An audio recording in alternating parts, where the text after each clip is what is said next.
It's Josh Denzel here in Preston. I'm going to be spending a day with the madman Scott Fitzgerald ahead of his huge fight with Ted Cheeseman on October the 19th. Let's see how it goes. So we're here in Chorley at the home of trainer Michael Jennings and have the main man Scott Fitzgerald next to us. All right, now. This is like an insight into how you're living now. Yeah, you know, I've come back training with the Jennings brothers, and I'm living with Michael Jennings here.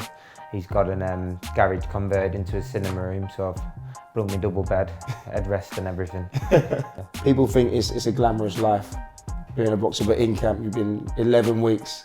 Let's see. I mean, let's see how you're really living. I'll show you the granny flat. Yeah. So this is where it all goes down.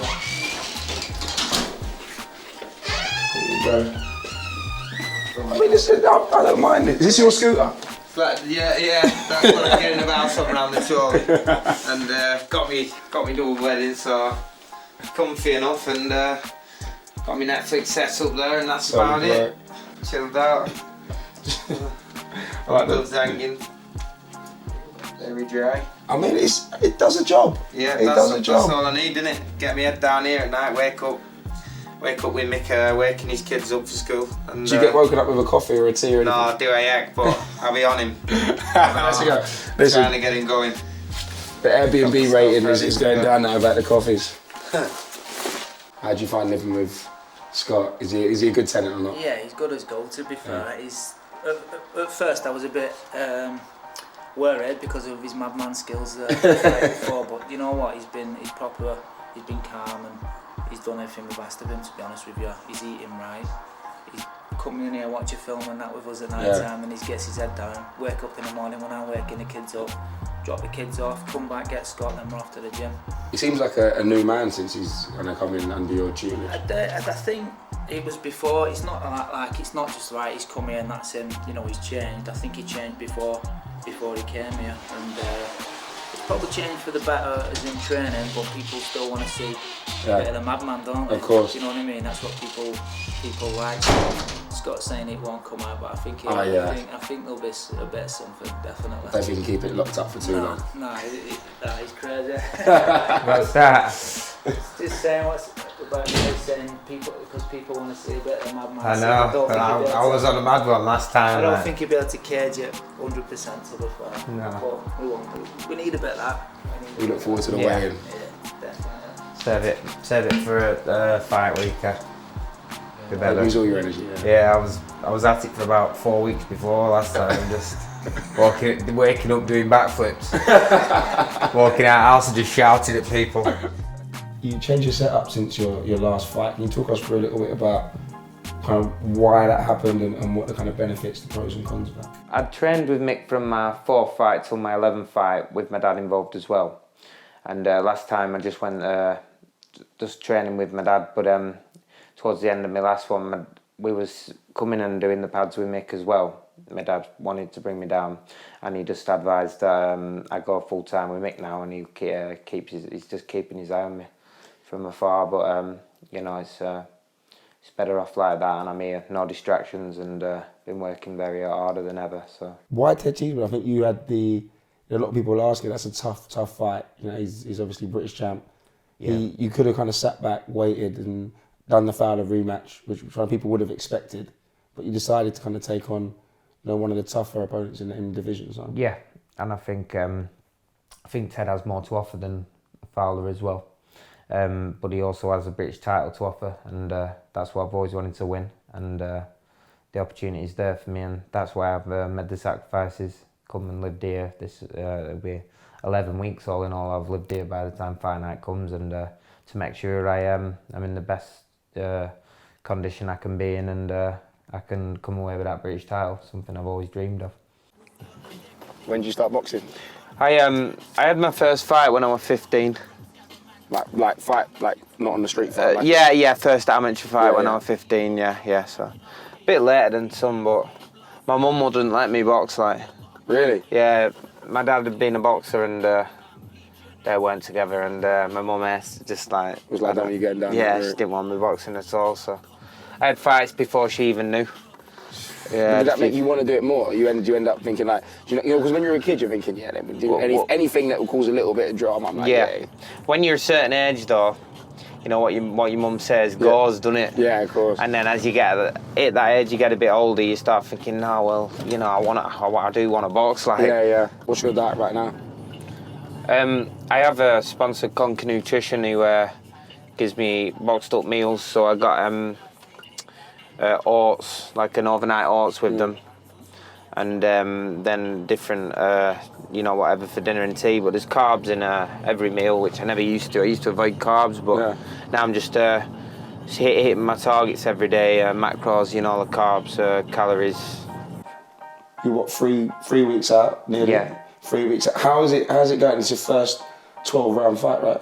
Yeah, it's my first 12-round fight. I've done 2 10-rounders and I felt fine in them, and I know I've worked a lot harder this time than any time before. Been in a proper routine here, like there's no getting away with it. It comes and knocks on my door. So, I've never stuck to a routine as more than I have this time, and Mick and Dave, the coaches, are more than happy with where I'm at, where I'm up to with my sparring, and my weight's in a good place. So we're here at the Jennings boxing gym. We've got Scott Fitzgerald warming up behind us. He's going to go for a session, show us what a day in the life in camp, in the gym, really looks like.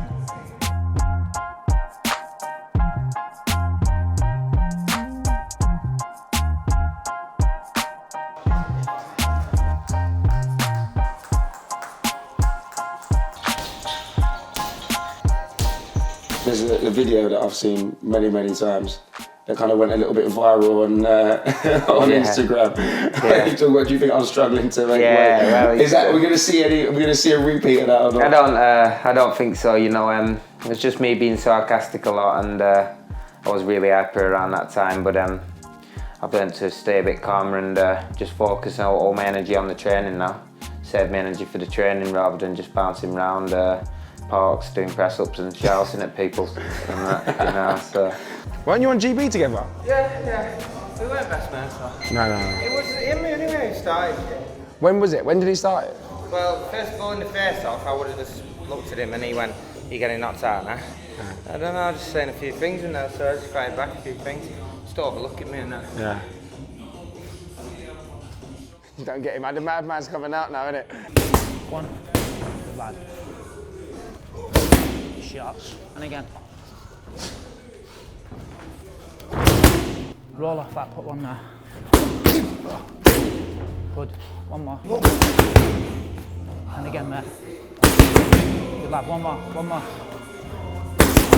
Good. Not throw as many. I'll push on your back foot though.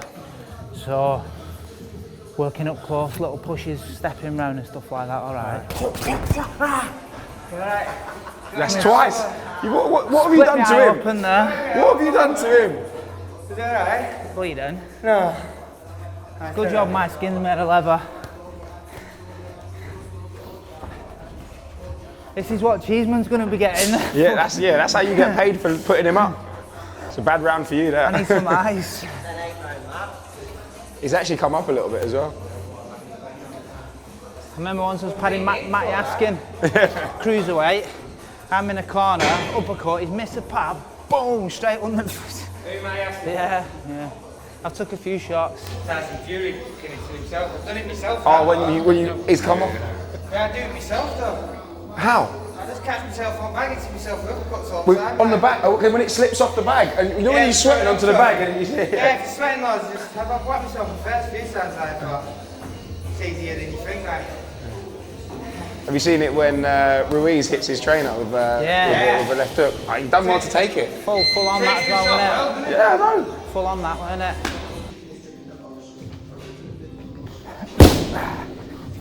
Nice and tight. Oh, fucking hell. Twat, got me then. Oh, we got that. That's not playing, he's just winded me, nearly broke my chest. Fucking have as well. That longer one, wasn't it? Ted's quite open, pretty commonly known, so just working on an all-round thing really. But he does throw the body shots as well. They killed me.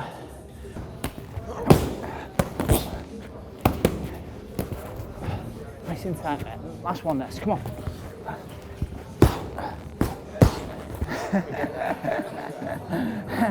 He's strong, honestly. Fucking hell. Obviously, where we live, pretty lucky because we've got the West Pennine Moors just on the back of us. So it's all like a lot of hills, and it's good for everything, good for stamina, fitness, because when you're getting up them hills, your heart's pounding.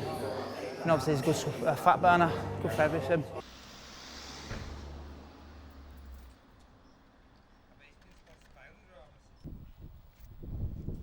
Are you mental? You're evil, man. Do one. I didn't realise it was this. This is surely health and safety all over the shop here. Oh, boys. Come on, Scott. Lads, yeah. Knees up, nearly there, lads. Hold on. 6 more. Breathing, not even sweating. I felt like I was pulling the train. After that, I think you definitely built up a healthy appetite. Yeah, so I just get back to mix now and have one of my meal preps off Conquer Nutrition, rest up for a bit, and then have more of the same later, more work to do later. So that's my daily routine. Then I get to sleep tonight and go again tomorrow, whatever they've got in store for me. Exactly. You spoke a little bit about you tracking your food now. You got the meal prepping. You have missed weight a couple times. Yeah. So how important is it now that you stay on top of these things and you make sure you manage your weight? Yeah, it's important to I did go a bit heavy after my last fight, which was silly, but I'll learn from that and won't be doing that again. It's been hard work, the whole camp, bringing it down. I'm in a good place with it now though, and make sure I'll be on weight for this fight, and afterwards just control it better. How did you get into a position where you were kind of a week out from fight night and you're thinking, I might not make it, I might not make this weight, I might struggle with? Yeah, I've been there. To be honest, I only used to start thinking about it about a week or two before I start thinking about my weight then. Yeah. You know, I didn't really care, but the difference has been this time, you know, I've really took it serious and been thinking about it for a long time now, and that's why I got myself in a good position, and just need to stay on it now. I've got just under 4 weeks left, and make the weight comfortably, so I'm full of energy and on fight night. Thanks, bro. Yeah, thanks, man. I need to eat something as well. Yeah, we all do, don't we? Pleasure for showing me through a day in the life. Thanks for coming down, boys.